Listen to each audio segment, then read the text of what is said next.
Bismillahirrahmanirrahim. Ibrahim alaihissalam manusia yang luar biasa.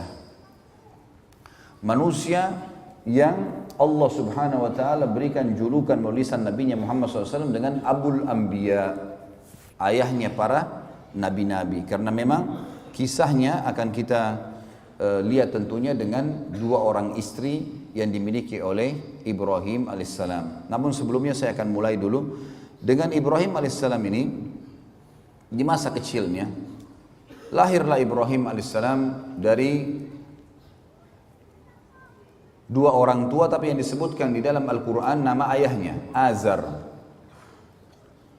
Di zaman itu beliau lahir di Babilonia, dan Ibrahim alaihissalam dari suku asli Babilonia. Babilonia adalah suku, nama kota di Irak, dan ini ada sukunya sendiri. Suku ini teman-teman bukan orang Arab, bukan orang Arab. Karena waktu itu orang Arab di zaman Ibrahim alaihissalam cuma ada di satu tempat, mereka belum menyebar. Adanya suku Arab di Mekah, adanya di Yaman, belum menyebar. Jadi memang setiap wilayah ada suku-suku sendiri. Babilonia ada sukunya, dan Ibrahim alaihissalam pada saat itu lahir di satu malam, satu sore hari menjelang maghrib, menjelang malam. Di hari tepatnya di mana Namrud, raja pada saat itu, mengaku sebagai Tuhan. Ayah Namrud meninggal, kemudian Namrud dinobatkan jadi raja. Tiba-tiba dia mengeluarkan sebuah informasi kalau dia adalah Tuhan. Dan siapapun yang mengakui itu boleh mendapatkan apa saja yang dia minta. Apa saja yang dia minta. Minta harta, minta emas, minta tanah, minta apa saja dikasih. Maka orang berbondong-bondong banyak yang menyetujui masalah itu. Apalagi pada saat itu di Babilonia tidak ada seorang rasul, tidak ada nabi gitu. Pada saat lahirnya Ibrahim alaihissalam ini, Namrud pada malam harinya mimpi. Dia mimpi melihat kerajaannya hancur, terbakar sana sini. Lalu dia bangunkan semua penasehat-penasehatnya. Malam itu juga waktu dia ngaku sebagai Tuhan tuh. Apa takwil mimpi ini? Kok bisa saya mimpi seperti ini? Mereka semua angkat tangan mengatakan kami gak tahu. Sampai ada satu orang yang akhirnya mengatakan, wahai Namrud, kemungkinan malam ini di Babilonia ada anak yang lahir laki-laki yang akan menghancurkan kerajaan Anda. Namrud lalu mengeluarkan sebuah instruksi yang aneh. Dia mengatakan kalau begitu semua anak laki-laki yang lahir di negeri ini malam ini bunuh. Azar, salah satu penasihat Namrud, ahli membuat patung, datang di istana Namrud. Kemudian dia tahu informasi atau instruksi Namrud ini, dan dia tahu istrinya baru melahirkan malam itu, sore itu Ibrahim alaihissalam. Maka datanglah Azar ke rumahnya mengatakan kepada istrinya, bawalah Ibrahim ini ke hutan supaya Namrud tidak membunuhnya. Ringkas cerita, dibawalah Ibrahim alaihissalam ke sana. Kemudian setelah dibawa teman-teman sekalian ke hutan, berjalan waktu itu umur Namrud sekitar 30 tahun. Terus saja Namrud mengumandangkan tentang masalah dia Tuhan dan terus saja gitu kan. Sampai umur dia 40 tahun. Sampai umur dia 70 tahun. Dan pada saat itu Ibrahim alaihissalam berumur 40 tahun. Dinobatkan jadi nabi. Pergilah Ibrahim alaihissalam waktu diutus, hari pertama diutus oleh Allah sampai mencipta menjadi nabi. Dengan cara umum tentunya, setiap nabi-nabi biasanya didatangi oleh Jibril alaihissalam. Kemudian mengatakan kalau kau adalah utusan Allah, lalu diberikanlah firman-firman Allah kepadanya. Ibrahim alaihissalam pada saat itu, saudaraku seiman, datang ke tempat ibadahnya masyarakat Babilonia. Ada sebuah kuil besar dibuat. Kemudian Ibrahim alaihissalam berkata kepada orang-orang di sekitarnya pada saat dia masuk ke tempat ibadah itu, yang mereka lagi kebetulan duduk di situ. Kemudian mereka melihat ya, atau memberikan sesajen, memberikan segala macam. Ibrahim alaihissalam ada riwayatnya yang mengatakan sebelum tiba di tempat ibadah itu ada banyak patung-patung di pinggir jalan. Kemudian dia berkata kepada patung-patung di pinggir jalan itu, kenapa kamu dianggap sebagai Tuhan? Gitu kan? Lalu tidak ada sautan. Kemudian Ibrahim alaihissalam mengambil batu dan melempar wajahnya patung itu. Ternyata juga sama, tidak ada reaksi sama sekali. Karena kita sudah tahu patung tentunya tidak akan bisa bergerak, ya. Tidak akan bisa bergerak. Jadi jelas sekali dilempar sama batu tidak, didatangi oleh Ibrahim AS, dipukul di sekitarnya tidak juga bergerak. Ya. Yang jelas teman-teman sekalian, dengan penolakan, dengan Ibrahim AS melihat itu tidak ada apa-apa, yang sebelumnya pada saat dia dinobatkan jadi nabi, itu dia sempat kejadian ini yang membuat Allah menobatkan jadi nabi. Dia duduk di hutan, kemudian dia melihat ke bulan di malam hari, dia mengatakan siapa ya Tuhan saya, kayaknya ini Tuhan saya nih. Lalu kemudian ditunggu sama dia sampai pagi. Dia sempat menunggu ada suara kah, ada obrolan, tidak ada. Besok pagi terbit matahari, matahari lebih besar. Lalu dia mengatakan ini kayaknya Tuhan saya, ini lebih besar gitu. Kemudian juga ditunggu sama dia sampai terbenam matahari, mataharinya hilang. Kemudian dia mengatakan, kalau begitu ini semua bukan Tuhan, dan saya mengatakan saya menyerahkan diri kepada Tuhan yang Maha Esa dan Maha Tinggi agar ya memberikan kepada saya petunjuk. Maka akhirnya Allah Subhanahu wa taala menjadikan dia atau diberikan dia kenabian. Baik, ringkas cerita teman-teman sekalian, datanglah Ibrahim alaihissalam kemudian bertemu dengan tempat ibadahnya yang dibuat oleh Namrud. Dan sampai sekarang tentu kalau teman-teman ketik di Google tentang masalah peninggalan Namrud di Babilonia, akan ada gambar-gambar, banyak sekali gambar-gambar peninggalan istananya, puing-puingnya, tempat pembakaran Ibrahim alaihissalam, banyaklah. Ibrahim alaihissalam mendakwai yang paling pertama ayahnya. Begitu datang, dia bertemu dengan ayahnya, didakwahi ayahnya, didakwahi kaumnya. Allah menyebutkan dalam masalah itu dalam Al-Quran, surah Al-Anbiya, surah nomor 21 ayat 52 sampai 73. Surah Al-Anbiya, surah nomor 21 ayat 52 sampai 73. A'udzu billahi minasyaitonir rajim. Idz qala li abihi wa qaumihi ma hadhihi at-tamathil allati antum laha 'akifun. Qalu wajadna aba'ana laha 'abidun. Qala laqad kuntum antum wa aba'ukum fi dhalalin mubin. Qalu aji'tana bil haqqi am anta minal la'ibin. Qala bal rabbukum rabbus samawati wal ardi alladhi fatarahunna wa ana 'ala dhalikum minasy syahidin. Wa tallahi la akidanna asnamakum ba'da an tuwallu mudbirin. Sampai sini teman-teman saya berhentikan dulu dan akan kita lanjutkan ayatnya. Jadi ayat 52 sampai ayat ayat 57 sampai ayat 57 dulu. Kurang lebih terjemahnya kata Ibrahim alaihissalam, ingatlah kata Allah ketika Ibrahim berkata kepada ayahnya dan kaumnya, apa nih patung-patung yang sedang kalian sembah? Mereka berkata, inilah yang kami temukan yang disembah oleh ayah-ayah kami. Kemudian kata Ibrahim alaihissalam, ketahuilah apa yang sedang kalian lakukan ini dan ayah-ayah kalian adalah sesuatu yang sesat, salah ini. Lalu kemudian mereka berkata, apakah kamu datang membawa kebenaran atau kau hanya sekedar datang untuk mengganggu kami? Maka Ibrahim AS mengatakan, Tuhan kalian adalah yang menciptakan seluruh langit dan bumi, pemiliknya, pengawasnya, pengurusnya, dan saya termasuk saksi atas itu. Saya akan memberikan kalian bukti-bukti, dan kalau kalian tidak mau percaya, maka saya akan menghancurkan dan melakukan tipu daya terhadap Tuhan-Tuhan kalian ini. Ceritanya adalah Ibrahim alaihissalam masuk menemui ayahnya bersama dengan kaumnya lagi masuk ke dalam sebuah ma'bad, sebuah tempat ibadah yang dibuat mirip dengan piramida Mesir, Fir'aun, tapi piramida agak mengerucut kotak ya, seperti kotak lah batu-batu itu. Kalau ini enggak manjang, kayak bangunan manjang ke belakang, sampai sekarang masih ada tentu. Tangganya banyak ke atas. Ya, itu ada sebuah ruangan itu ditaruh patung-patung yang banyak sekali, gitu. Di antaranya patung Namrud. Dan mereka selalu tiap hari datang berikan sesajen, mohon-mohon, diberikanlah nama nih dewa api, dewa matahari, dewa bulan, dewa apalah, segala macam dewa-dewa nama mereka. Kemudian pada saat itu yang selalu membawa sesajen hanya orang penjaga kuil, tidak boleh yang lain. Kalau orang lain maka akan kualat. Ibrahim alaihissalam datang pada hari di mana beliau dinobatkan jadi nabi dan temukan ada ayahnya di situ bersama kaumnya sedang menyembah.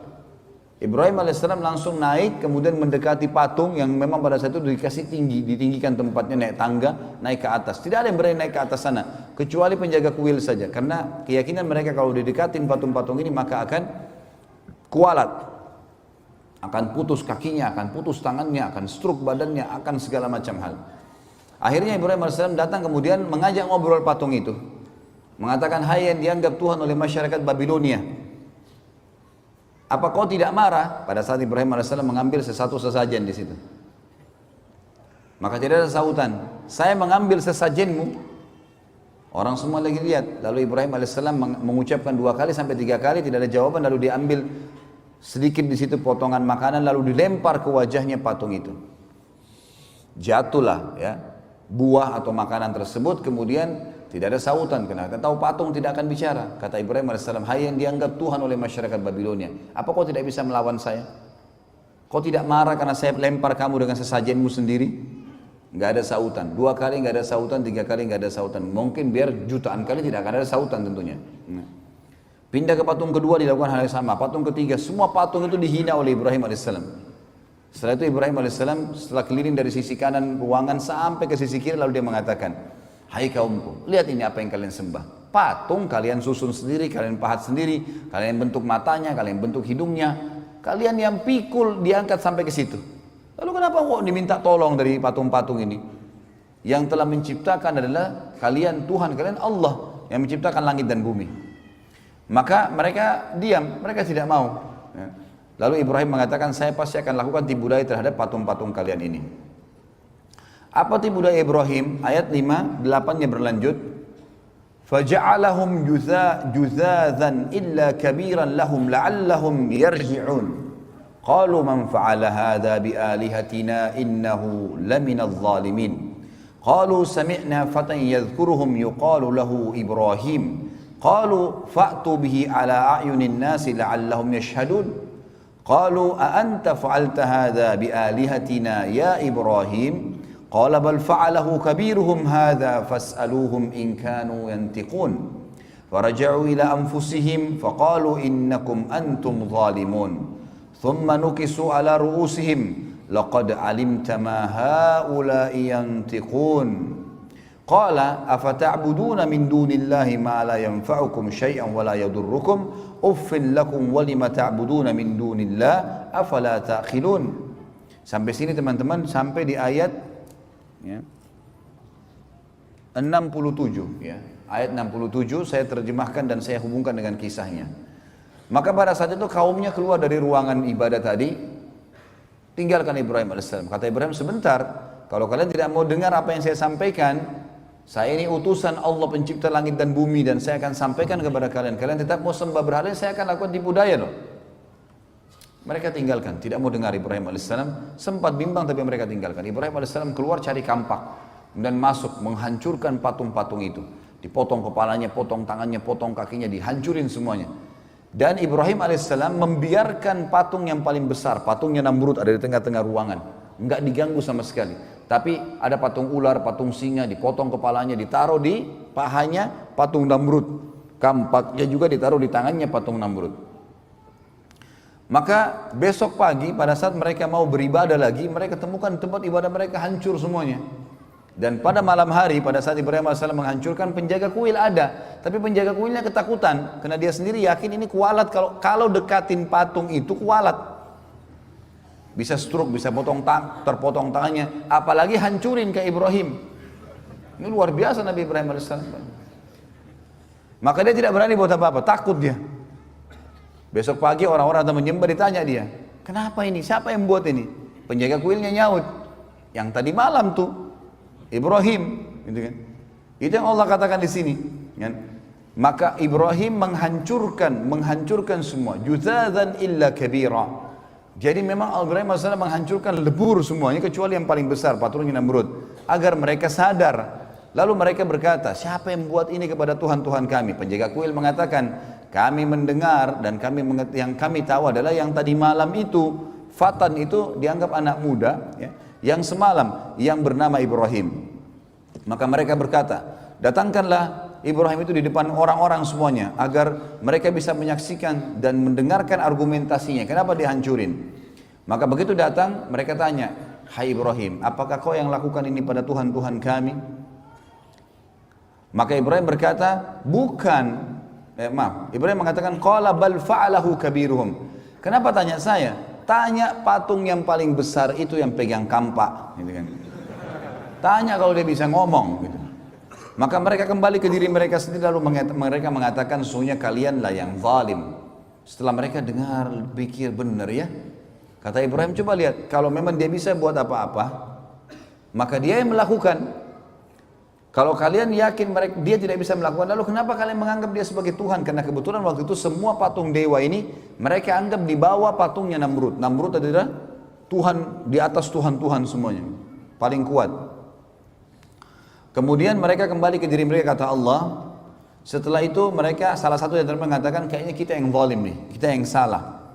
Kemudian mereka menundukkan kepala-kepala mereka dan akhirnya Ibrahim menunggangi untuk berdakwah. Kata Ibrahim, bukankah kalian lihat patung-patung ini tidak bisa ngomong sama sekali?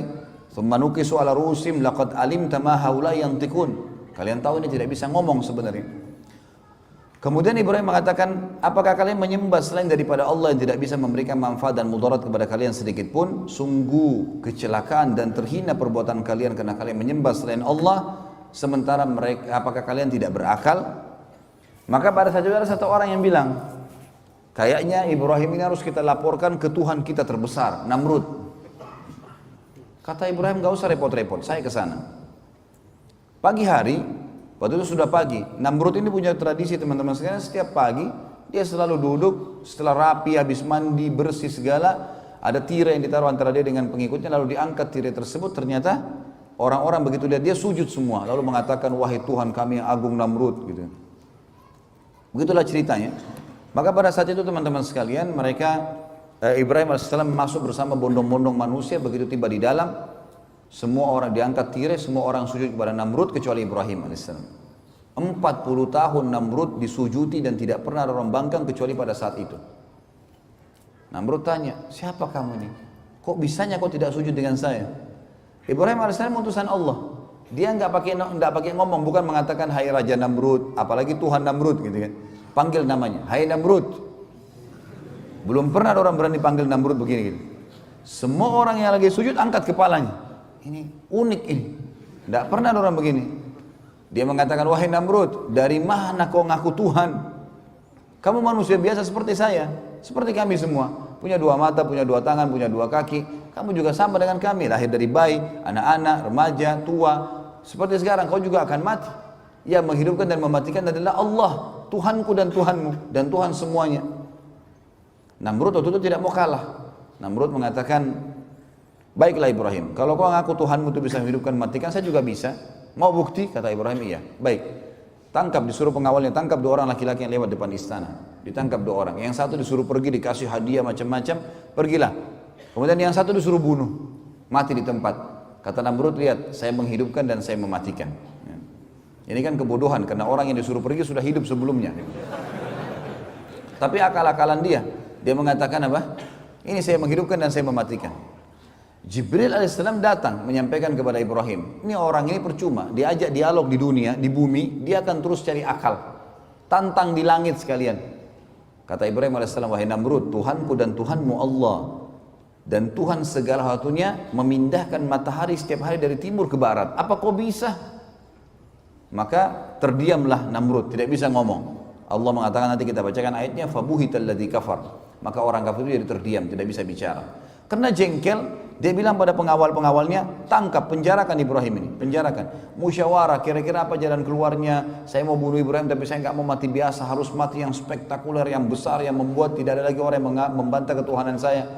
Musyawarah demi musyawarah sampai muncul akhirnya ide untuk membakar, karena bakar adalah cara membunuh yang paling menyakitkan. Dari pertama dibakar sampai mati kan tetap sakit gitu loh.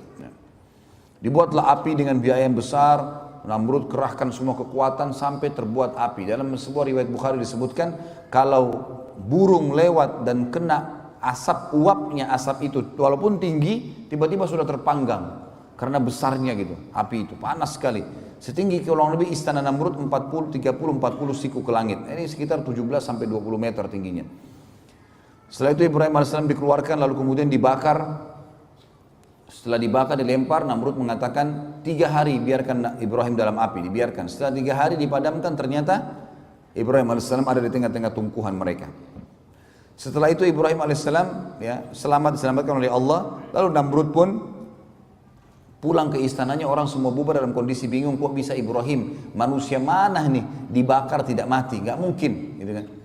Dan tersebar berita ternyata Tuhan kita Namrud tidak bisa membunuh Ibrahim karena Ibrahim dibela sama Tuhannya. Jadi Tuhan Ibrahim lebih kuat.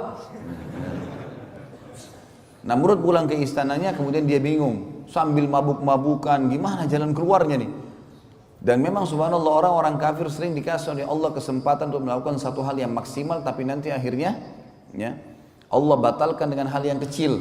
Seperti Namrud sekarang sudah biayai berapa banyak mahalnya api tersebut, biayanya besar, kerahkan tenaga dan tidak ada lagi cara membunuh yang lebih hebat daripada api yang besar.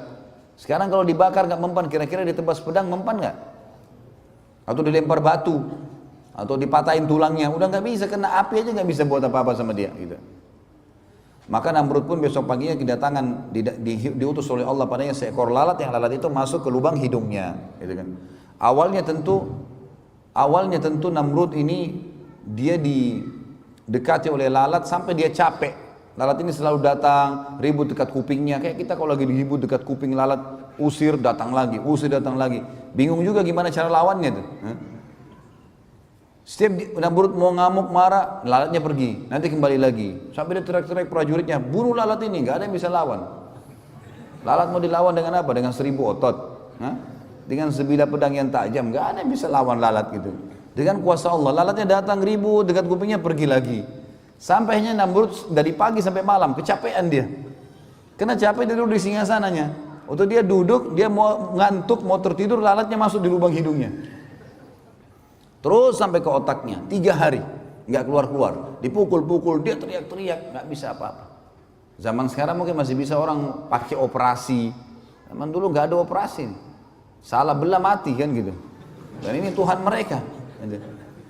Akhirnya setelah 3 hari nggak makan, nggak minum, nggak buang air besar, nggak buang air kecil, mati Namrud. Begitu dia jatuh, istri anaknya semua, dayang-dayangnya semuanya, perdana menteri, penasihatnya, orang-orang yang dekat dengan dia yang ngakuin dia sebagai Tuhan, ini selalu sujud tiap hari, itu lihat sendiri lalat keluar dari hidung Namrud. Dan tersebar berita Namrud Tuhan kita dibunuh oleh lalat.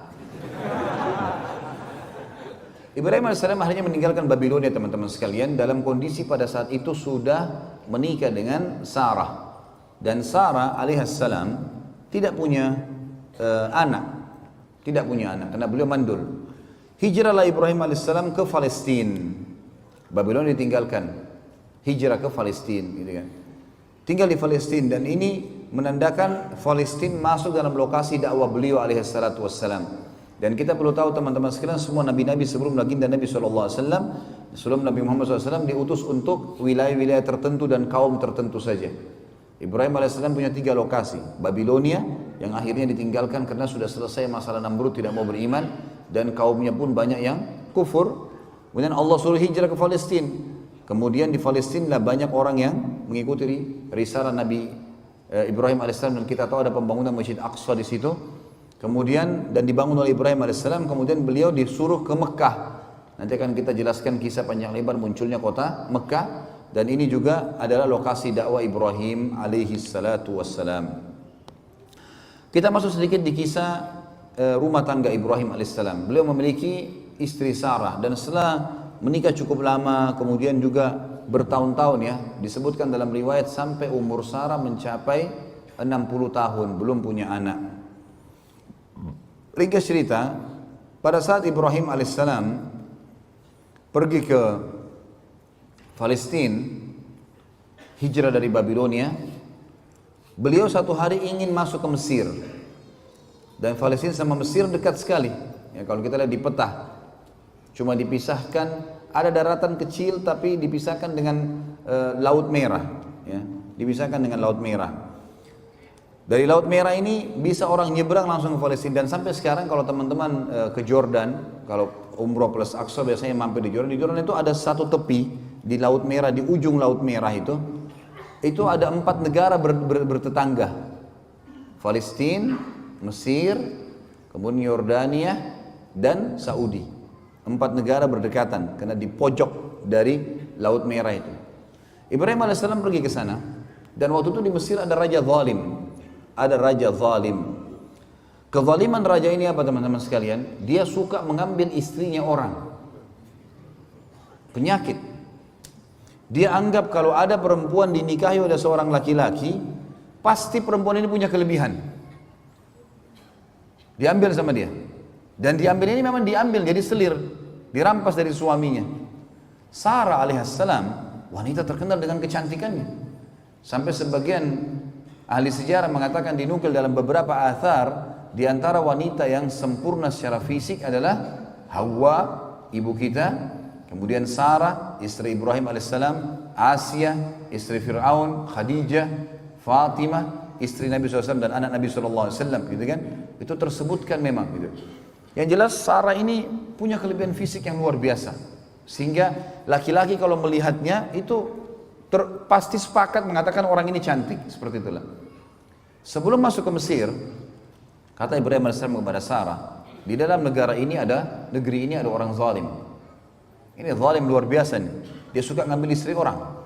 Jadi kalau kamu didekatin nanti oleh prajurit-prajurit. Jadi raja ini punya prajurit-prajurit ngeliling di jalan-jalan Mesir. Ada perempuan cantik, ditanya kalau ada laki-laki sebelahnya, siapa kamu? Suaminya. Langsung dibunuh suaminya, diambil. Bawa ke raja. Seperti itulah, diambil secara paksa. Kata Ibrahim, nanti kalau kau ditanya siapa, katakan kau saudariku. Maksudnya saudari si iman. Karena ada ukhuwah Islamiyah gitu kan, ada persaudaraan dalam Islam. Islam ini agama yang satu, dari Adam alaihissalam sampai Nabi Muhammad alaihissalam, semua agama satu, Islam, tidak ada agama lain. Cuma ada pembaharuan syariat. Makanya kata Nabi SAW, saya dan semua nabi-nabi seperti orang yang satu induk. Satu induk, sama, cuma perbedaan hukum halal haramnya yang berbeda. Tidak boleh dipungkiri salah satunya. Kalau kita sekarang ada yang mengatakan Musa bukan nabi, kafir.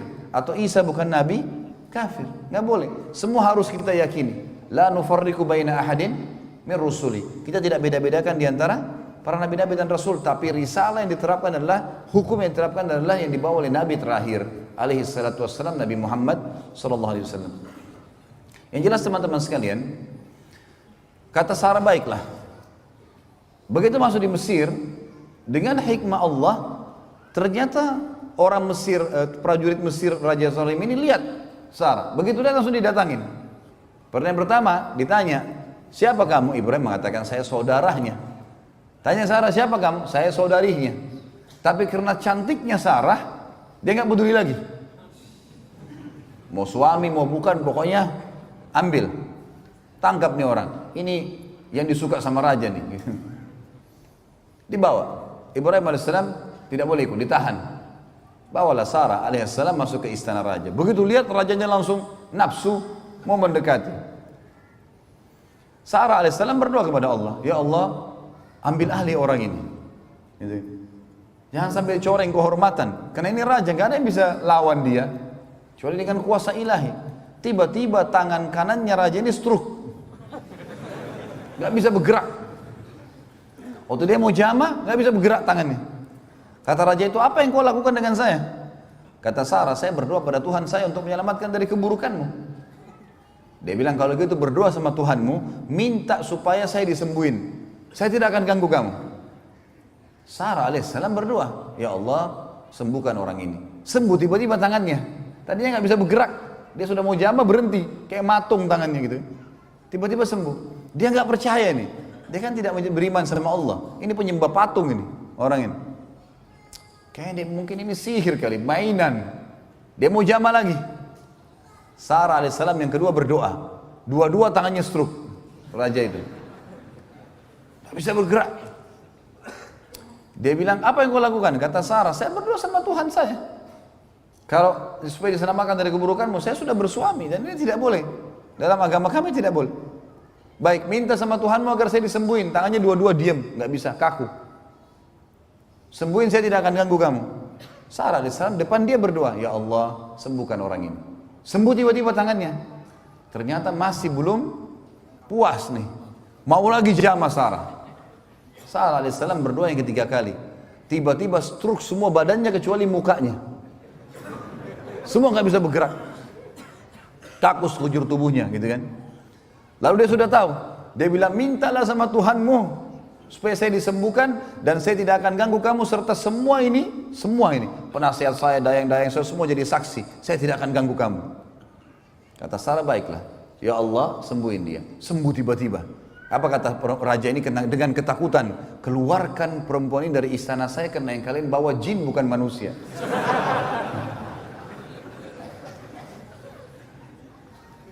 Keluar Sarah alaihissalam, merasa aman dikeluarkan, tapi raja ini ketakutan.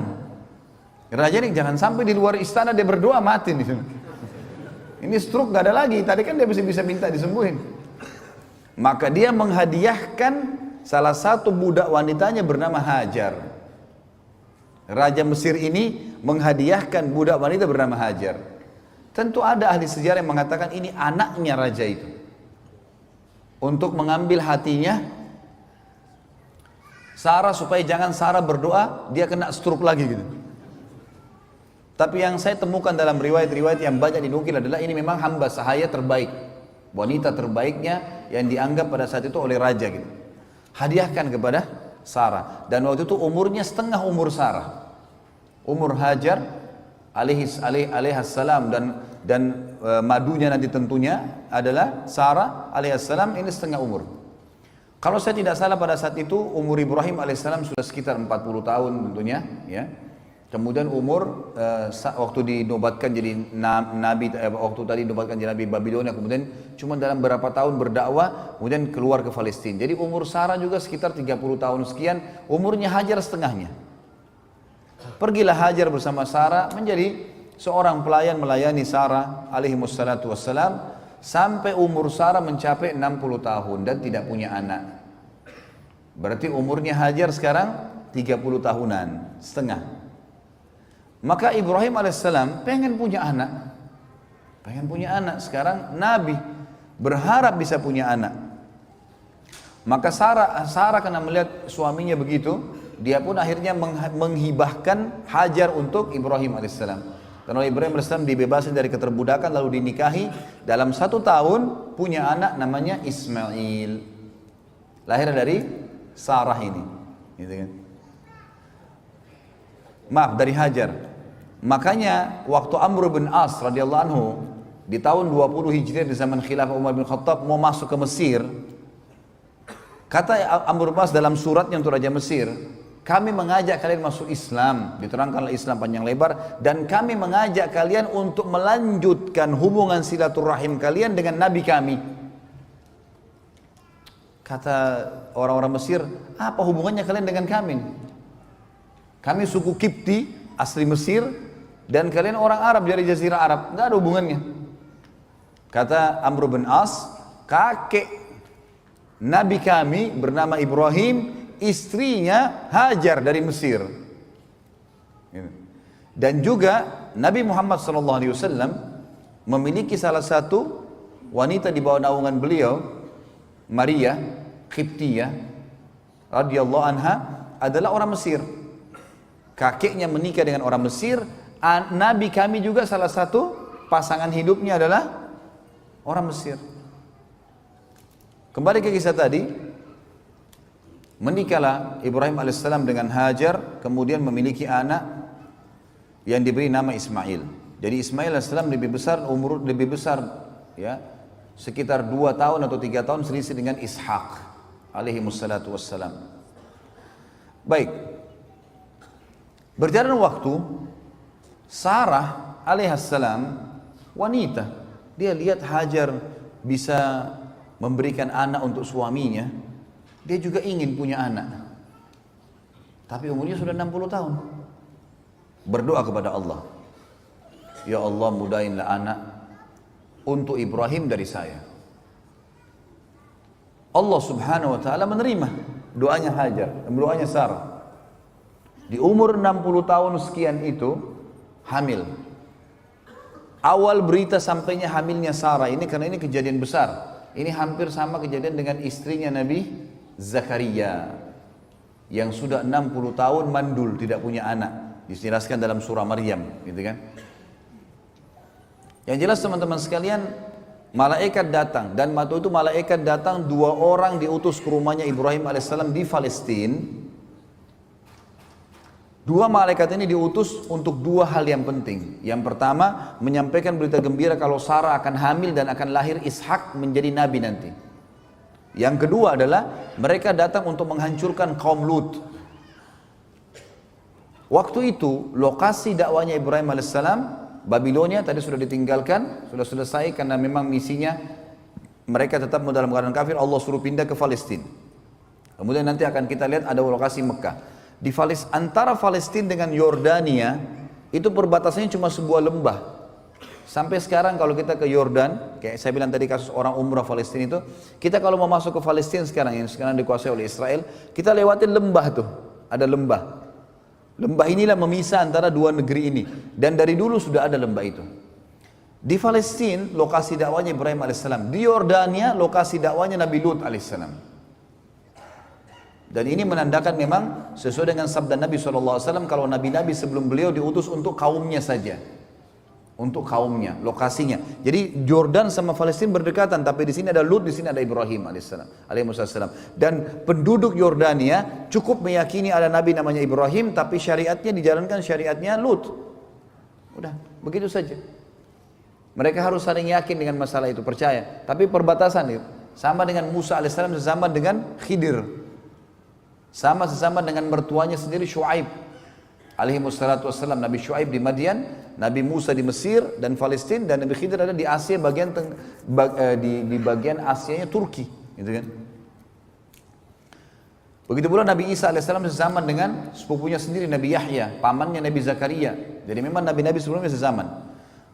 Waktu itu kaum Nabi Lut berbuat homoseksual, dan sudah diingatkan Nabi Lut tidak mau, dan belum pernah waktu itu diketahui homoseksual kecuali di zaman itu. Pada zaman itu tiba-tiba mereka menyimpang. Karena ulama tafsir mengatakan mereka berusaha mencoba-coba dosa ini bahaya. Coba-coba rokok, coba-coba khamr, coba-coba zina. Coba ini bahaya. Mencoba akan membuat orang terbuka tameng dari dirinya untuk biasa melakukannya. Mereka lakukan homoseksual, lalu datang malaikat ini untuk menghancurkan mereka. Allah ceritakan dalam surah Dzariyat, surah nomor 51 ayat 24 sampai ayat 30. Surah Az-Zariyat surah nomor 51 ayat 24 sampai 30. A'udzu billahi minasyaitonir rajim. Hal ataka haditsu dhaifi Ibrahim al-mukramin idh dakhalu alayhi faqalu salama qala salamun qaumun munkarun faragha ila ahlihi fajaa bi'ijlin samin faqarrabahu ilayhim qala ala ta'kulun فأوجس منهم خيفة قالوا لا تخف وبشروه بغلام عليم فأقبلت امرأته في صرة فصقت وجهها وقالت عجوز عقيم قالوا كذلك قال ربك إنه هو الحكيم العليم. Sudah sampaikah kepadamu hai Muhammad dan pengikutmu cerita tentang tamunya Ibrahim, yaitu malaikat-malaikat yang dimuliakan. Ingatlah ketika mereka memasuki tempatnya Ibrahim, rumahnya, lalu mereka mengatakan salamun, keselamatan. Ibrahim menjawab salamun, untuk orang-orang yang tidak dikenal. Di sini menandakan teman-teman sekalian, malaikat pada saat itu dua ini datang dalam bentuk manusia, poster manusia. Kemudian mereka bertamu di rumah Ibrahim alaihissalam. Belum sempat, cirinya Ibrahim alaihissalam suka sekali dengan tamu. Beliau sampai dikatakan alaihissalatu wassalam, itu kalau dihidangkan makan oleh istrinya, pasti buka pintu, siapapun lewat dipanggil makan. Pasti, nggak pernah makan sendiri. Allahu alam dengan antum ini bagaimana. Selalu makan sama orang lain, nggak pernah sendiri. Maka waktu datang malaikat ini bilang salamun alaikum, kita assalamualaikum gitu kan. Enggak pakai nanya. Ibrahim alaihissalam cuma mengatakan waalaikumsalam untuk orang-orang yang asing, tidak dikenal. Lalu apa yang terjadi kata Allah? Maka dia pun tiba-tiba Ibrahim pergi diam-diam menemui keluarganya di dalam, disuruh tamunya duduk. Dia tidak tanya nih kalian siapa, segala nggak ditanya. Ini ciri orang beriman, nggak pakai nanya. Kalau kita dari depan pagar masih tanya siapa, mau apa. Orang suruh masuk dulu, kasih minum, kasih makan. Kalau dia tidak jelaskan apa tujuannya, nggak usah. Dia jelaskan baru sampaikan, itu adab menjamu tamu. Wajibkan dalam Islam. Kata Nabi SAW, siapa yang mengaku beriman pada Allah dan akhir, dia harus menghormati tamunya. Menghormati, kata ulama, adalah mengikramnya dengan cara mempersilahkan masuk, menghidangkan makan dan minum, bertersenyum di wajahnya tanpa bertanya. Nanti kalau dia jelaskan, maaf ya saya datang karena ini, baru kita jawab. Harus begitu. Ibrahim alaihissalam menjamu begitu. Masuk langsung ke keluarganya, dan apa yang dia lakukan? Dia pun akhirnya menyembeli anak sapi gemuk. Ibrahim alaihissalam langsung menyembeli, langsung suruh istrinya masak. Setelah hidang, langsung dihidangkan ke tamunya. Nggak tahu tamunya ini siapa. Dihidangkan makan dulu. Lalu pada saat dihidangkan, kata Ibrahim kepada mereka, silakan makan. Tapi mereka tidak mau makan. Karena itu Ibrahim merasa takut terhadap mereka. Dalam beberapa riwayat disebutkan, para malaikat pada saat mengarahkan tangannya ke makanan, itu tembus, nggak bisa makan. Gitu. Maka Ibrahim merasa takut. Tapi makna yang paling dekat adalah mereka menolak makan. Aneh, belum pernah ada orang dihidangkan makanan seenak ini lalu tidak mau. Kalau manusia, maka Allah mengatakan, masuklah rasa takut dalam diri Ibrahim. Maka mereka pun berkata, janganlah kau takut hai Ibrahim. Dalam ayat ini dikatakan, karena kami utusan Tuhanmu. Dan mereka memberikan berita gembira kepada Ibrahim tentang kelahiran seorang anak laki-laki yang bernama Ishak. Kemudian istrinya Ibrahim, maksudnya Sarah alaihissalam, datang memekik lalu menepuk wajahnya sendiri. Maksudnya biasanya tradisi orang Arab itu kalau perempuan kaget, dia meletakkan kedua telapak tangan di pipinya seperti ini. Ini namanya memekik wajahnya gitu. Kalau antum baca terjemahan yang antum baca Al-Quran sekarang, itu di ayat 29-nya dikatakan, kemudian istrinya maksudnya Sarah alaihissalam memekik wajahnya lalu menepuk sambil kaget gitu ya. Berkata, aku adalah seorang wanita yang tua dan mandul. Bagaimana bisa hamil gitu? Maka para malaikat menjawab, demikianlah Tuhanmu memfirmankan, sesungguhnya dialah yang maha bijaksana lagi maha mengetahui. Begitulah keputusan Tuhanmu, gak bisa dibantu.